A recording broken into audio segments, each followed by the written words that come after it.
Dan saya selalu bercita-cita pengen jadi hafiz Al-Quran. Harus ada cita-cita dari kita harus jadi hafiz. Sedikit bicara tentang bab hafal Quran buat kita yang gak mondok nih. Kalau teman-teman pengen jadi hafiz, targetnya jangan setahun atau 6 bulan hafal. Itu jadi putus asa nanti. Memang motivasinya ada orang yang 3 bulan hafiz, 6 bulan hafiz, setahun hafiz. Tapi kan dia mondok, 24 jam menghafal Quran. Kita kan banyak kesibukan yang lain, yang lebih realistis. Berapa? 6 tahun hafiz. Gimana cara 6 tahun hafiz? Sekarang rata-rata usia kita berapa? Sebutlah rata-rata 20 tahun ya. Ada yang 22, ada yang 19, rata-rata 20 tahun. Ustadz segitu juga? Ya kurang lebih lah. Rata-rata 20 tahun. Berarti 26 tahun itu cepat banget. Ya udah deh, jangan terlalu 6 tahun, 10 tahun. Kalau kita mau menghafal Quran 10 tahun hafiz, berarti sehari kita cuma perlu menghafal 2 baris. Sehari 2 baris. Dibagi 5 waktu sholat. 2 baris itu alif lam mim dzalikal kitabul la raiba fihi hudal lil muttaqin alladzina yu'minuna bil ghaib. Segitu. Enggak sampai 1 ayat kan? Nah, cara ngafalnya subuh alif lam mim, udah beres. Susahnya di mana coba? Subuh teman alif, zuhur dzalikal kitabul la raiba fihi. Asar hudal lil muttaqin. Maghrib alladzina yu'minun. Isya bil ghaib. Selesai. 1 hari 2 baris. Tapi butuh istiqomah, butuh dawam, konsisten. Kalau sehari 2 baris, maka 10 tahun. 10 tahun itu gak lama loh. Saya tuh di Bandung udah 13 tahun, gak kerasa. Seolah-olah baru kemarin saya datang dari Kairo ke Bandung, sekarang udah 13 tahun, gak kerasa gitu aja. Tiba-tiba udah 13 tahun, berarti kalau saya ngafal sehari 2 baris, sekarang udah 3 tahun yang lalu udah selesai tuh. Berarti semua kita bisa jadi hafiz sebetulnya kalau udah lancar tahsinnya. Sehingga kita meninggal berstatus hafiz. Bukan untuk pamer ke orang, bukan untuk taruh di Instagram bio. Hafiz Al-Quran. Itu mah bebas lah. Terserah niat ya. Saya kan gak mau menjudge kan. Ada orang yang menaruh gitu supaya jadi syiar.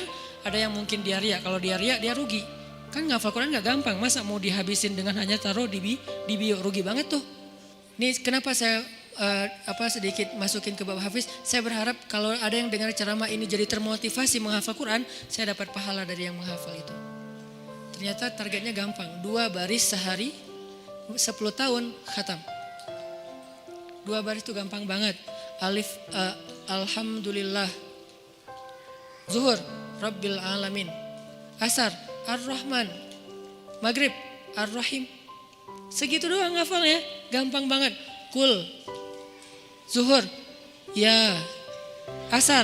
Ayyuhal. Gitu doang kan. Saking gampangnya. Kapan itu khatamnya Ustadz? Gak tahu pas sakaratul maut kali.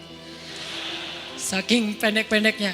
Nah maksud saya target sebelum meninggal hafiz. Tapi kan kita gak tahu usia kita Ustadz. Memang kita gak tahu. Ini mah target semampu kita.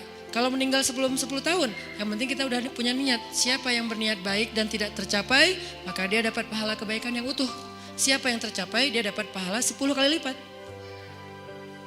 Kalau kita meninggalnya usia 40 tahun, usia 50 tahun, udah hafiz. Tahu gak kedudukan hafiz di akhirat nanti kayak gimana? Itu keren banget.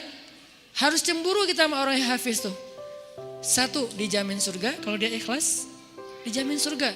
Kita tuh bukan golongan sahabat. Saya kemarin pas datang ke kuburan Uhud ya, namanya Jannatul Uhud, surga Uhud. Kenapa? Karena di situ dimakamin 10.000 ahli surga. Pas saya datang ke kuburan Uhud, saya ngerasa duduk aja lama di situ ya, mikir beruntung banget ya mereka. Semua dijamin surga. Duduk di kuburan Uhud itu nggak ada serem-seremnya. Benar-benar namanya surga Uhud. Karena kayak kita duduk di atas taman surga. Kan datang ke kuburan tuh ada agak-agak serem gimana gitu kan. Ini gak ada seremnya sama sekali, nyaman. Merpatinya banyak, hinggap di atas kuburan-kuburan itu. Dan di atas kuburan itu kita bisa tahu beberapa. Ini kuburan Sayyidah Aisyah, ini kuburannya Ibrahim anak Rasulullah, ini kuburannya Imam Malik, ini kuburannya misalnya Fatimah, ini kuburannya Ummu Kulsum, putri-putri Rasulullah. Duduk aja di atas kuburan para sahabat. Beruntung banget ya mereka dijamin surga. Kita nggak dapat kesempatan itu karena nggak sezaman dengan Nabi. Tapi kita punya kesempatan lain. Gimana? Hafiz Al-Quran, dijamin surganya. Dengan syarat ikhlas dan tidak berbuat dosa besar. Dijamin surga. 1. Kedua, bisa bawa 10 orang selain mantan ke surga. Kasihan juga ya mantan ini ya. Makanya jangan jadi mantan. 10 orang. Siapa aja? Ayah, ibu, udah pasti tuh. Makanya saya pengen menghafal Quran biar kalau saya khatam, saya ngerasa di dunia itu belum sempat berbakti sama ibu dan ayah saya. Keburu meninggal pas tsunami. Nanti saya pengen berbaktinya di akhirat. Berbakti di akhirat, hafal Quran. Sehingga nanti di akhirat saya berharap berhusnuzon ke Allah, bukan sok pede ya. Kayak Ustaz udah paling pasti masuk surga aja. Bukan, husnuzon ke Allah. Gak boleh sok pede. Kalau sok pede namanya mentazkiyah diri sendiri. La tuzakku anfusakum. Berhusnuzon ke Allah, Allah maha menepati janji. Saya bisa bawa, mak yuk ikut abang. Kemana bang? Surga. Kan enak ya. Bapak yuk ikut abang kemana? Surga.